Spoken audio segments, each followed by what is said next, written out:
How are you, folks? Everyone well? Yep. Good to see you. Good to see you. So, thank you for joining us today at the Franchising and Business Opportunities Expo. I'd like to thank my team for arranging today, but also my peers from the industry for their great presentations so far. My name is Barry Money, and I am the Group CEO of a group of companies called DC Strategy.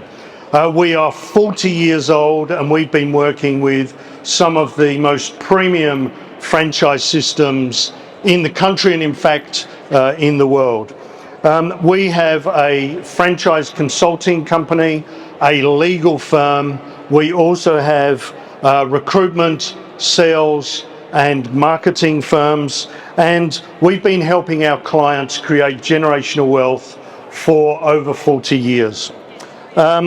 We are trusted advisors to some of the world's most renowned franchise brands. So quickly, just a show of hands. Who's here looking for a franchise at the moment? Show of hands. Anyone looking for franchise? Don't all put your hands up at once, please. If you're not putting your hands up, I think you're missing out on a great opportunity. So today I'm going to talk to you about becoming your own boss, and specifically how to start your franchising journey. But I want to talk to you first about the background that you're facing at the moment if you're currently employed, if you're currently an employee, if you're currently working for a boss. And I want to talk to you first about a little thief called inflation.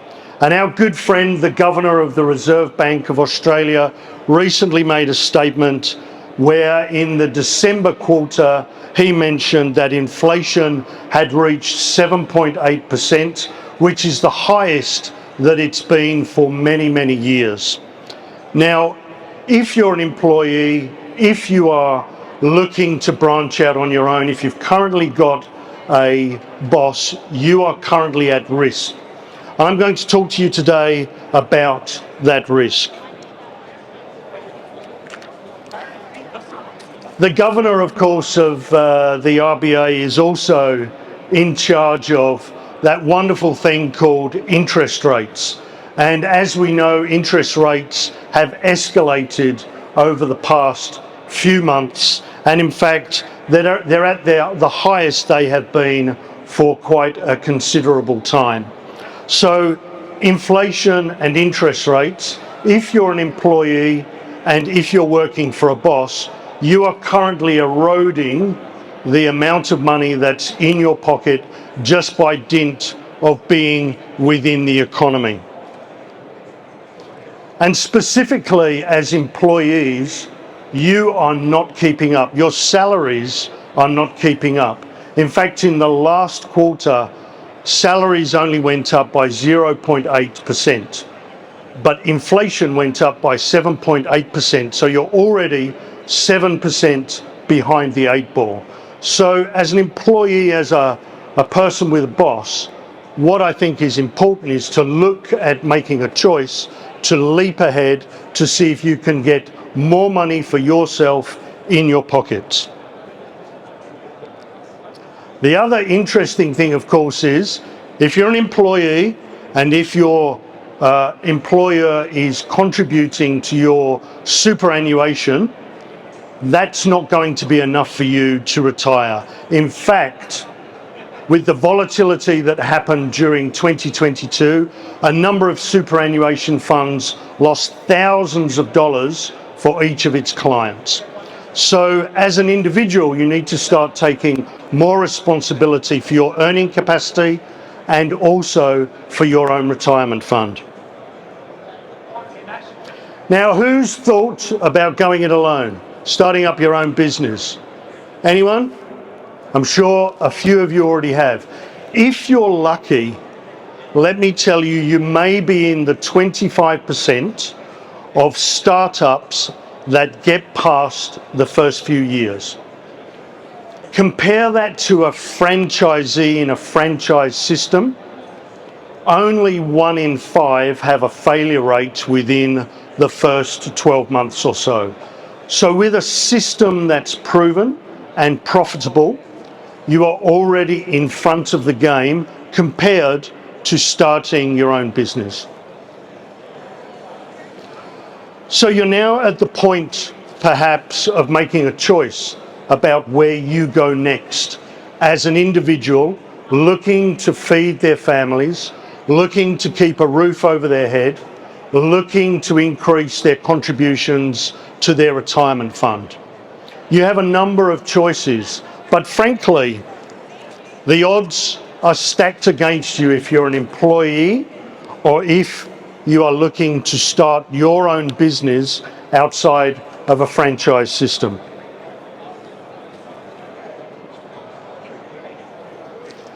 If you've come to the point where you're about to make a choice on what you do next, either stay as an employee and go backwards, risk starting your own business and the potential for failure, because you will be trialing and making mistakes as you run through the startup of your own business, or there's the option to join a proven and profitable franchise system.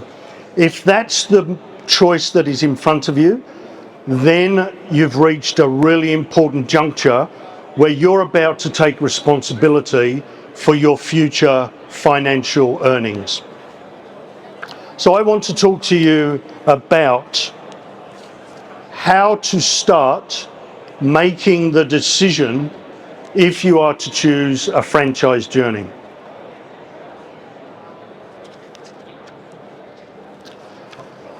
I think the first point, you're all here and you're walking around and you're seeing hundreds of brands being presented to you, and they all look very appealing, I'm sure.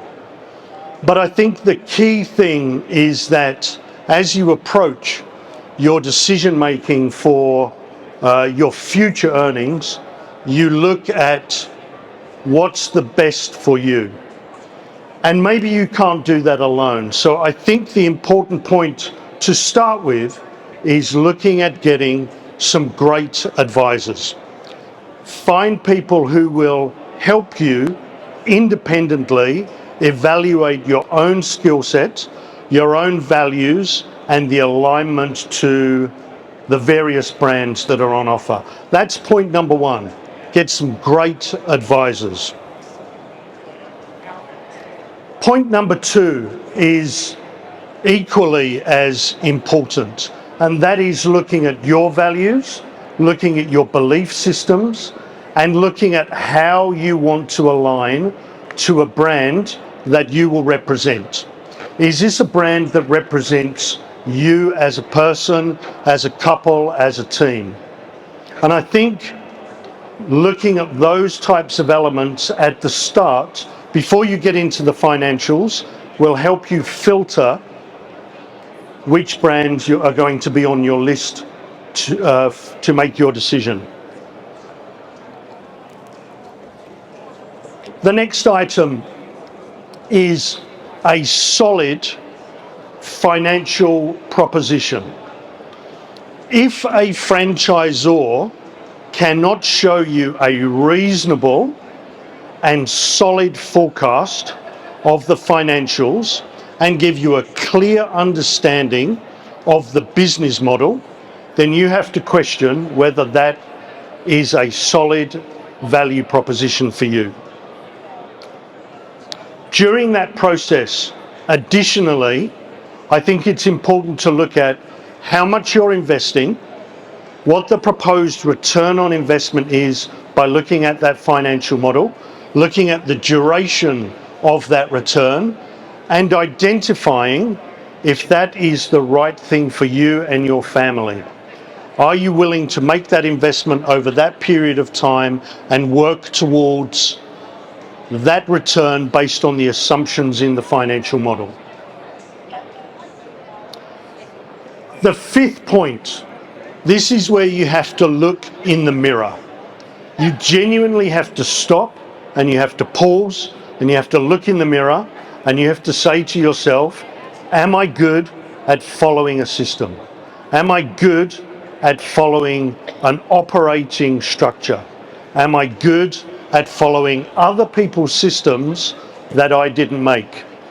If you are a little bit of a rogue and you like to go out and you like to make your own system, then maybe a franchise system with a proven operating procedure is not necessarily for you. You have to look deeply and look in the mirror. The sixth point that I'd like to bring to your attention is a good dose of reality. If you're thinking of becoming a franchisee and you're thinking about investing significant money into a brand, then it's always good to get a dose of reality. Go out on the road with another franchisee. Go to their store and understand their operations. Have a talk with their personnel. Speak to their accountant. Understand their business partnerships and the challenges that they have been through since they started their franchising journey. With that will come a really good balance. You will understand some of the negative points, but you'll also understand the highlights of the journey that they've been on since they started in a franchise system. Number 7, are you good at understanding detailed operating procedures? Because what a franchise system does is it hands you over technology, systems, manuals. Understanding the documentation, understanding the procedures, and being able to follow those procedures, if that's not within you, then maybe a franchise system is not for you. But if you're happy as a risk-averse entrepreneur, which means someone who wants to make money, but you don't want to go it alone, someone who is willing to fit within a system and within a team, then maybe franchising is a great opportunity for you. The next point, the 8th point, is around the legal documentation and the comprehensive documentation that your franchisor or potential franchise partner should be delivering to you. Now, what you don't want to see is a franchise agreement with Boost Juice deleted in crayon and your potential brand name at the top. That's not what you want to see. You want to see a legal agreement and legal documentation that is customized to this particular brand, the commercial policies that sit behind those legal agreements, and also that are clearly explained to you as the potential partner. Next point, you have to look deeply in the mirror again. Franchising isn't a get-rich-quick scheme. It's not like you're going to buy a franchise or buy into a franchise system and you're going to immediately become a billionaire overnight. That would be great. But in fact, you have to look in the mirror and decide whether you're going to be present in the business. If you're going to be present in the business, looking at the cost of goods, looking at the labor cost, making tweaks here and there, understanding the problems from the trenches, then this may be for you. But it's about hard work. Any business is about hard work, but a franchise system that's proven and profitable is about risk mitigation. We're reducing your risk, we're giving you proven systems, but you still have to do the hard work. My 10th point is around your decision making. If you've done the due diligence from a values alignment point of view, if you've looked at the financials and the financials stack up, you've got your advisors involved, you've spoken to your family and loved ones, and you're looking like this is a goer. Well, it's at that point where you have to decide that you're responsible for your future. The franchisor isn't there to make you money. The franchisor is there to help you make money. Does that make sense? You understand the differentiation? They're there to give you the systems and the training and the technology and the guidance to help you make money. And that's where you can make a great decision and join a franchised system that is proven and profitable. And that's where, if you're an employee and you have a boss, that's when you can fire your boss, only after you've done that due diligence. And some of you may be lucky enough to get a redundancy package along with that sayonara to the boss. That becomes your initial investment, your initial capital to start your journey of leaping ahead and not going backwards. So I want to leave you with this. If you do nothing, nothing will happen. And what I mean by that is, if you're in a current situation where inflation, interest rates, startup failure rate potential, wage growth or the lack of it, and other financial factors are putting you on the back foot, maybe it's time for you to consider a proven and profitable system that, in fact, through the 20th and 21st century, has proven to be one of the most dynamic business models throughout the world. When you look at some of the brands that we've worked with at DC Strategy, Boost, Macca's, KFC, Poolworks, here today by the way, if you look at some of these brands that we've worked with, they have set up their franchisors and their franchisees to create generational wealth. And that's what we do. We help our franchisor and franchisee partners create generational wealth. We're a trusted advisor to some of the greatest brands in the world, and I hope that you'll all come and visit us on stand B43. And if you don't talk to us, at least come and get some popcorn, because we've got some great popcorn on the stand, okay? That's it for me. Thank you very much. Stay up there, Barry. We're going to ask you some questions. No worries. That easy. If anyone in the audience does have a question, raise your hand, but I'll start off. Barry, we're going around the expo hall. What's, from your perspective, some great questions to ask when you're looking into a prospective franchise? So they're talking to someone here in the stand. What sort of questions should we be asking? Great question.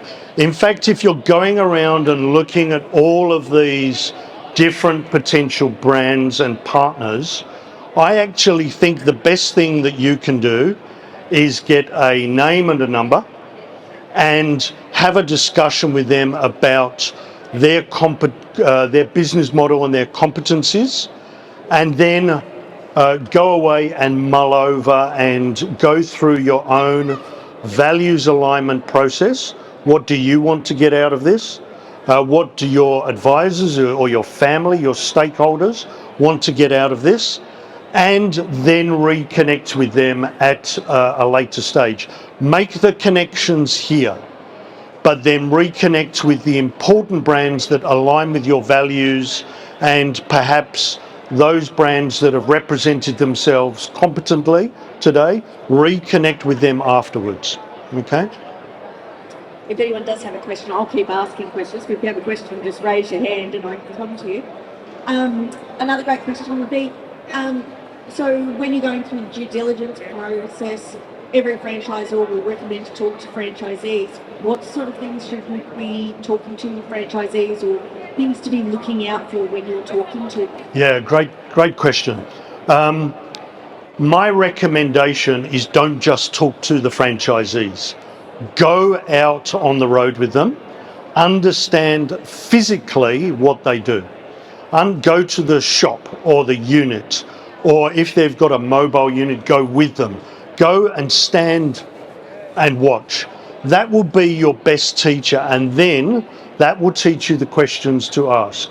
Get in the trenches and understand. And in fact, if the franchisee allows you to get involved as well in the operation, if WHS protocols allow that, please get involved as well. By touching and feeling the operation, you will get a better understanding than just asking questions. Look first, ask questions second is my strong recommendation. Get in the trenches and understand what happens from the grassroots up. Barry, DC Strategy, I know, does a lot of work bringing brands from other countries to Australia. So if you were looking to purchase a franchise that, say, was started in America or somewhere else around the country, are there different questions to ask? You can't sort of turn up to their head office necessarily, it's overseas. Is there something in particular you need to look at to make sure that that brand works in Australia? What's the difference when you're talking to an international franchisor? Great question. I'm really glad that our host is asking all the smart questions. Firstly, DC Strategy takes Australian and New Zealand brands to international markets. And we have our managing partner from DC Strategy Asia here today. Edwin, take a bow. Edwin is our managing partner based in Hong Kong. He takes our brands, our client brands, to overseas. And then we take the likes of Wendy's, which is an American brand, one of our clients, and we bring them to Australia and the New Zealand markets. Some of the things to look out for when you're looking at an international brand is actually how they are localizing to the Aussie culture. We're a great, diverse, but entrepreneurial and straight talking culture. But we like things to be our way. Yeah. So when you're looking at an international brand, how have they translated their brand to our culture, our market, our social mores and our own tastes? I think that's a really important point. Now, while they have their systems that work overseas, we've got different legislation here. We've got different taxation rules. We've got different protocols at point of sale. So my recommendation is look deeply at the things that you know well. The things that you know well are the Aussie things from our market. Test the localization of the brand and their procedures. Again, if anyone has questions, just raise your hand, but I'll continue as always. So, I did have a really great question now, I can't think of it. You've got one. Okay, thanks, Joel. There's a lot of the mum and dad businesses here who have got really good small businesses, and they might be wanting to look at the transition in a franchise. How do they know when they're ready? Because it'd be hard to wean yourself off another business doing over $500,000, but you know you want to make some generational wealth or have some sort of legacy. How would you advise them about that transition and knowing they're ready to do that transition? Great question, Joel. There are some criteria to define whether you are ready to franchise your business. And these are quite specific, but you have to be experienced. We don't work with startups to help them franchise, we help them accelerate growth. So we're not talking about growth acceleration here. We're talking about those businesses that are established, have more than one corporate unit. So you have more than one location. You have maybe 2 or more locations. You've been in business for a few years. You've got some hard mistakes and you've got some lessons under your belt. You've got a return on your capital invested of about 20 to 30%. All right, so you're already generating a profit and you are looking at network expansion. Now, of course, if you wanted to do this corporately and you're able to manage it corporately, go for it. If you've got the money, you've got the cash reserves, you've got the line of credit, you can service the debt, then we say go for it. But there comes a point where you as the business owner you cannot be in multiple locations at once. So you have to systematize your business. And that's when you know you're ready. Often we have clients come to us with 2 or 3 stores and they're already saying, look, we've got the profit, we've got the experience, but we actually want to have a greater customer experience across all of our units, and we want to ensure that we've got great systems in place. And of course, we've got a very passionate vision to grow our network to become a national brand or an international brand. Barry, if you're talking to a brand here, is there a difference between a brand that's been going a long time, well established with lots of franchisees, compared to a brand new or an emerging franchise group that maybe is just getting up and running, they may only have a few franchisees? Is there a difference in the questions you need to be asking? Is there one that's better than the other? What should you look for? I would never say one is better than the other, because it depends what you're looking for. You might be looking to get in early, and there are some great new franchised brands around the place. Come to Stand B43 if you want to understand some of the brands that we're starting with, some that have got a real differentiator. They might be young, but they've got a technology layer, they've got an operational layer, they've got a design layer. There are some really, really good brands that while they're in their infancy, it could be good to get on board. But some of the questions that I think you really do need to be asking are, back to my points, does this brand, even as a large brand, align with my values? I want to be guided, I want to be mentored, I want to be taught, I don't want to be beaten over the head, so to speak. Look at the relational things first, see if you have a supportive franchisor, and then have a look at some of those financials that I was talking about. Ask about the financials from these established and more brands with longevity. Look at some of the financials from their franchisees. Talk to them about how their franchisees are performing. All brands go through different stages on the maturity continuum, and you might be looking to get just between that startup and that growth phase. But you might also be looking at a very mature brand as well, okay? They have different benefits, and it depends entirely on what you're looking for and how you're looking to get on board, how much you have to invest, and where you want to go in the future. You may want to exit in 5 years' time, or you may want to make this a longer journey. Really depends on what sort of criteria that you have. Barry, we've got a question from the audience. Just someone did want to talk into the microphone, which is perfectly fine.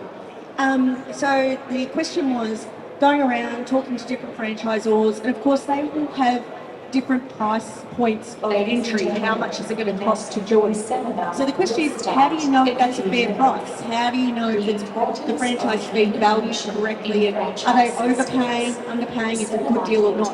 How do you know it? Yeah, great question. So how much is too much and how much is not enough, I guess, is the question. I think the first thing is, how much do you have to invest? That's the first point. And how much can you afford? How much debt can you service? Do you have that redundancy package that I just mentioned if you're an employee coming out of employment? So there's a component of your own affordability.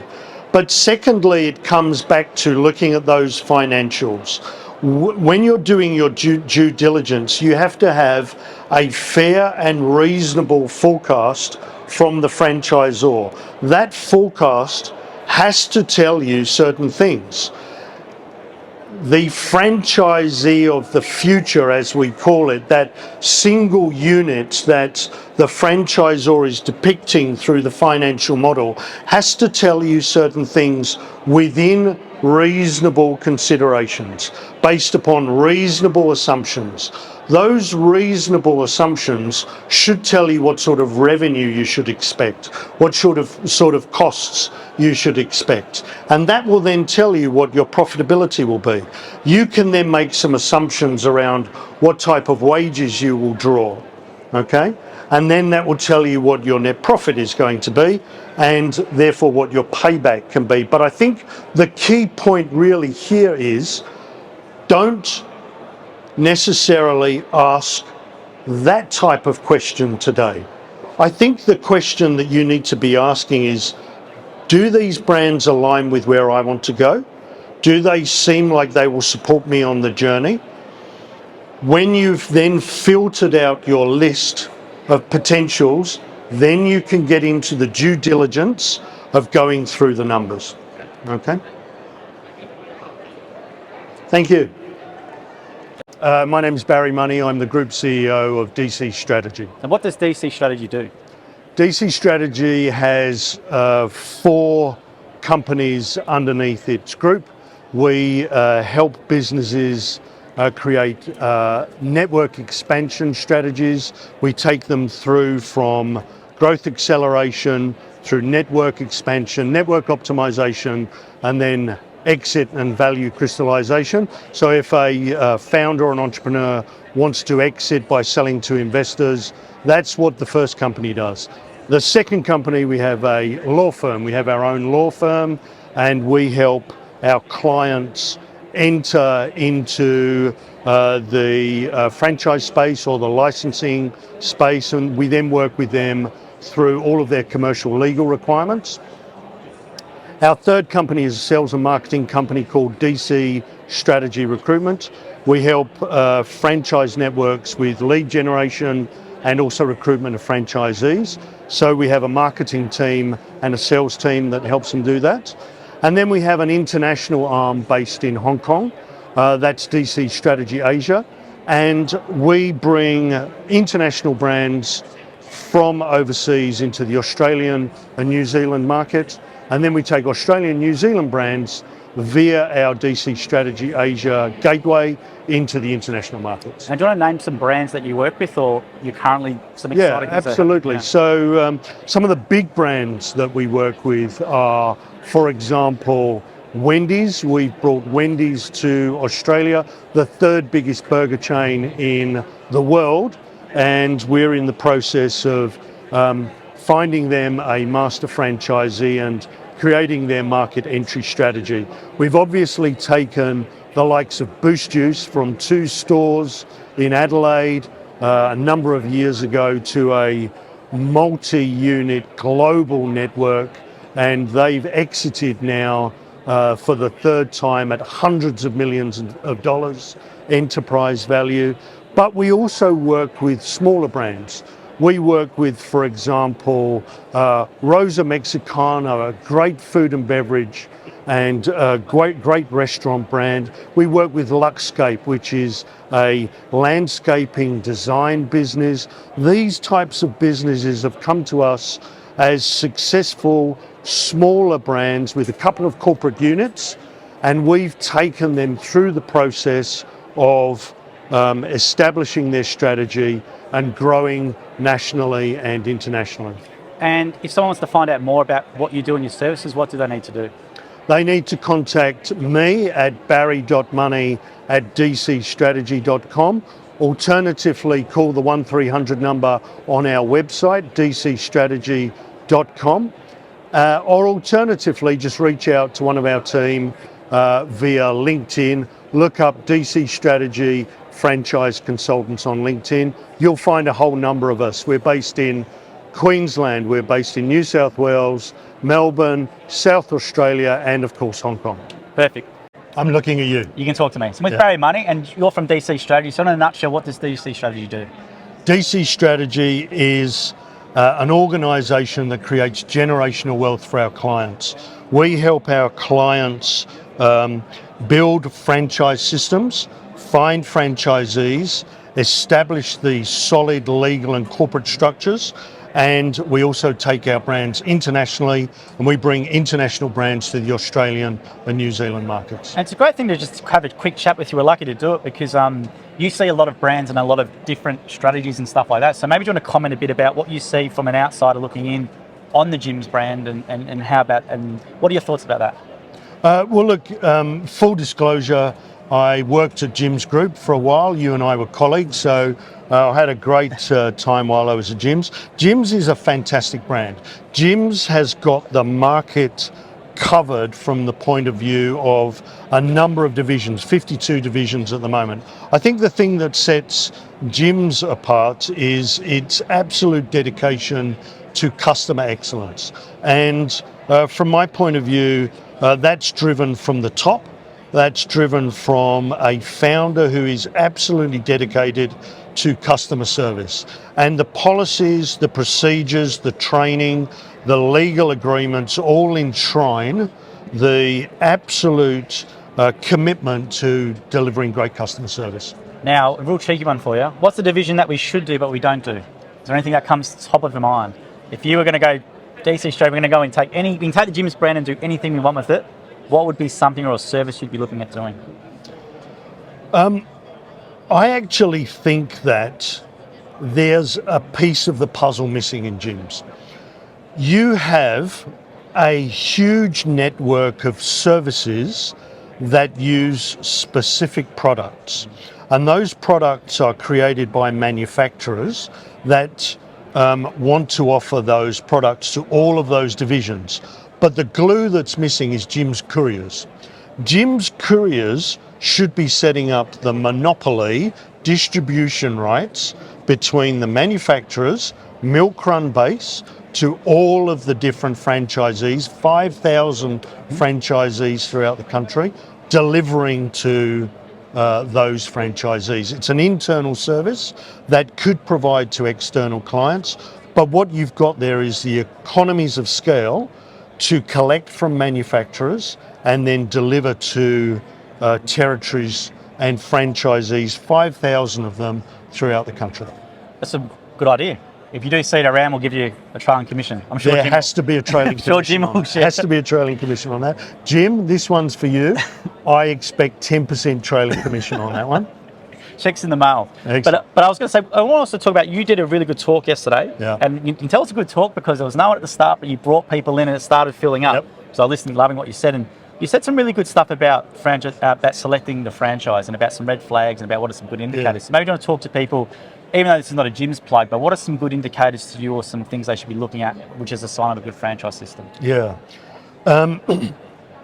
The first three things that always strike me are advice, values alignment, and value proposition.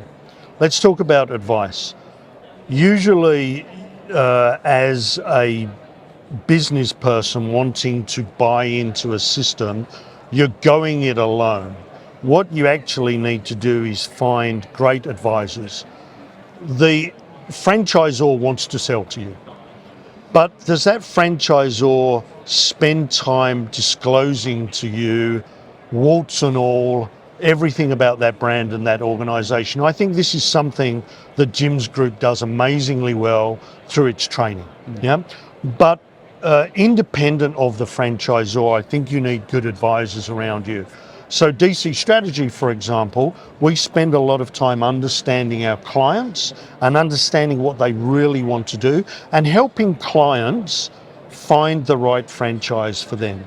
So getting the right advisor, that means a financial advisor, that means a strategic and business advisor, might actually also mean kind of a life coach type of advisor. Where do you want to go with your own personal and professional direction?